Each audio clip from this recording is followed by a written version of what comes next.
Shout out to Sherry's Berries for sponsoring this update. Got a loved one with a sweet tooth? Probably do. Satisfy it with the gift of Sherry's Berries. Get a dozen berries dipped in white milk and dark chocolatey goodness starting at $19.99 plus shipping. To make an order and ditch the gift shopping stress, just visit berries.com, click the microphone in the top right corner, and enter the no to find our deal. Welcome to The Know, I'm Ashley. After multiple super confusing trailers, it looks like Kojima is dishing more on his mysterious game, Death Stranding. We might actually have an idea how at least a little bit of this works now. In a new interview with IGN, Kojima reveals tons of cool lore and gameplay details, like the fact that the underwater sequence seen in the most recent trailer is actually the game over screen, kind of? Yeah, apparently that's what it is. Kojima says when you die, death isn't the end. Rather, you hang out in that purgatory type space and you collect items or go back to your body during a countdown timer. Once you go back, the game doesn't reset you to the point before you died, you pick back up in the game world. He also commented on the rain that seems to age people. It's apparently called Timefall, and it's super important to the story and lore.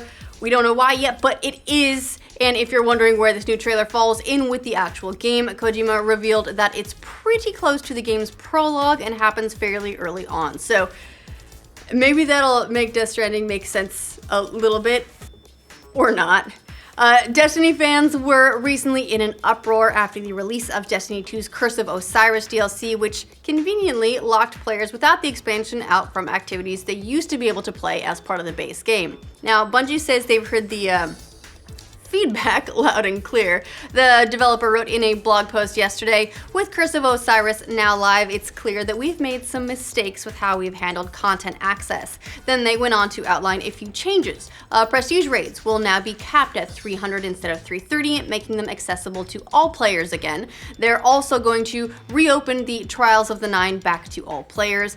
Prestige Nightfalls, however, will still be DLC only weekly activities, but they'll look into adding another tier for non-DLC owners. Look, it's not perfect, but it's a start. After the reveal of Soul Calibur 6 last week, plus a trailer at the Game Awards and PSX, it looks like we have a couple of tiny details about the game. The team spoke with Famitsu in the magazine's weekly interview, thanks for the translated bits, Gematsu, and shared that the game, which is about 70% complete, has a theme of reboot. They teased that in addition to many new characters appearing, they also want players to know the joy of sword fighting with a single button. However, the basic parts of the battle system will remain the same. The biggest change, according to the team, is the reversal edge system, which allows players to block almost any attack with a single button, plus the addition of a lethal hit system where crazy damage can be done under the right conditions. Capcom took a lot of flack recently for saying they weren't all that interested in the Switch, but now they've apparently had a significant change of heart. In a new interview with Nikkei, translated by consultant Serkan Toto, Capcom CEO Kenzo Tsuchimoto is now teasing that Capcom is going to start supporting Switch in a major way. Hey, selling a lot of Switches will do that. The CEO reportedly said that the home and portable concept for Switch works better than the company expected, and they now plan on bringing titles over to the console that haven't previously been available on Nintendo systems in the past. So we're talking Monster Hunter World, Resident Evil 7, Dead Rising. I mean, maybe don't hold your breath on a couple of those, but this is a good start for Switch fans. It's great to have the support of as many publishers as you can. Nier creator and legendary game designer Yoko Taro, who's amazing and kind of weird dude, but that's what makes him so awesome, has officially weighed in on his game of the year for 2017 and it's Animal Crossing Pocket Camp. Taro declared his love of Animal Crossing as part of a Gamasutra piece where they interviewed several designers about the mobile title, and Taro's thoughts were, well, they were very Taro. He said of Pocket Camp, "What is going on in this ecosystem? When you run out of things to eat, do you resort to cannibalism? Is there so much difference in the intelligence of birds and fish? If you walk on two legs and talk, does that mean you won't be hunted? Is the value of your life determined by your intelligence? There are so many interesting themes hidden in this game. Why do you have to collect things that are right next to the monsters to make them happy, like a slave? I guess this represents the divisions between people in class society. I haven't put any furniture or anything in my camp except a kerosene tank. I started this game to get revenge on that raccoon, Tanukichi, but now I have a different purpose. I'll enjoy playing this game until I burn that dark forest down." I think he's playing a different game, but I want to play that game. In a year filled with many, many greats, including Taro's own Nier Automata, it is interesting to see just what makes other game designers tick, and apparently it's Tom Nook. Look, we all have a grudge against that guy. Gambling and video games are being put under the microscope, and it looks like one game might be getting its due after years of playing a little loose with the rules: Counter-Strike Global Offensive. The UK Gambling Commission just released a report about skin gambling sites and CSGO, with their data showing that 11% of all kids aged 11 to 16 in the UK have used a skin gambling site before. That's actually shockingly high. The commission also adds that these types of sites should possess gambling licenses, and they'll now be monitoring them more closely. Chief Executive Sarah Harrison told the BBC, "Because of these unlicensed skin betting sites, the safeguards that exist are not being applied, and we're seeing examples of really young people, 11 and 12-year-olds, who are getting involved in skin betting, not realizing that it's gambling." Thanks a lot, T. Martin and Pro Syndicate, you dicks. Actually, no, it's a good thing. I don't think it's probably a good thing to have, 12-year-olds gambling. Grand Theft Auto Online's biggest update yet is now live. It's called The Doomsday Heist, and it takes place across 3 acts, each involving a heist where you put together a team to fight some sort of unspecified menace. Rockstar says each of the 3 massive heist acts that comprise the story of the Doomsday Heist involves negotiating multiple ruthless free mode prep missions, tactical setup operations, and experimental weapons and vehicles, each ending with an over-the-top finale that brings a payoff big enough to comfortably share with your fellow crew members. That sounds fun.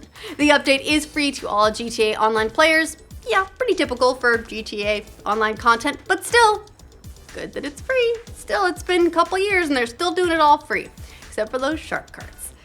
Warner Brothers has announced another mobile RPG set in the Harry Potter universe that's due to release next year. It's called Harry Potter Hogwarts Mystery, and it's a narrative RPG set in the famous school where attendees learn how to be witches and wizards.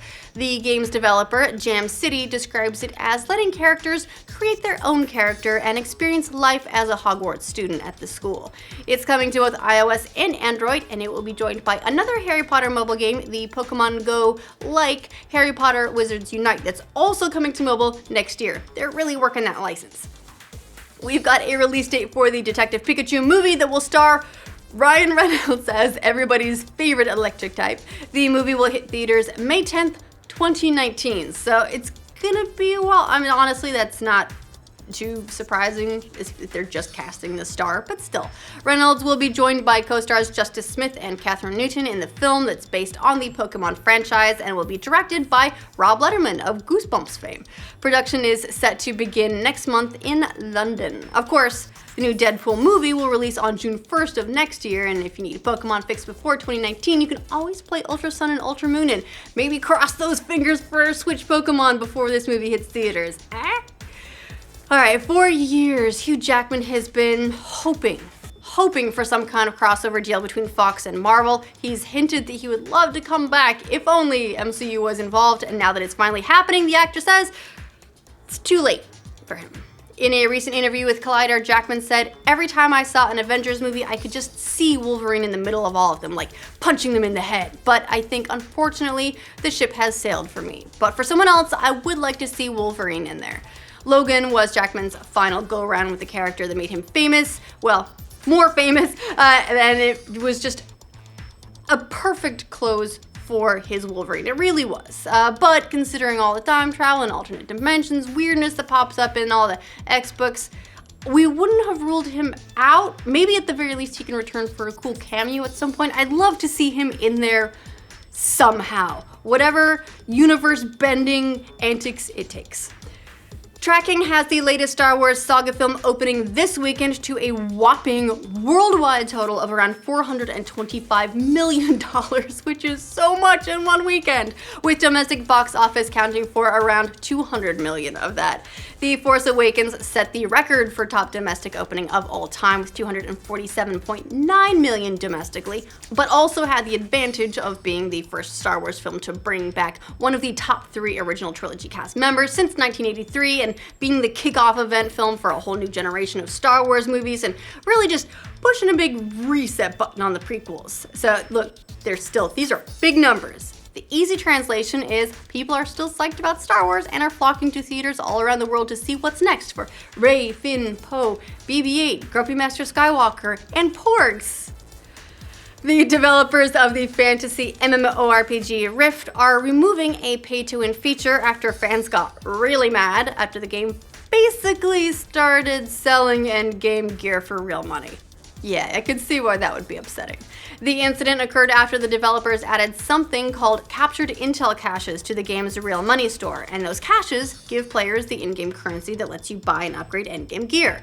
The most expensive cache cost more than $50 and angered a lot of fans on the game's subreddit who said that it basically let you bypass weeks of grinding.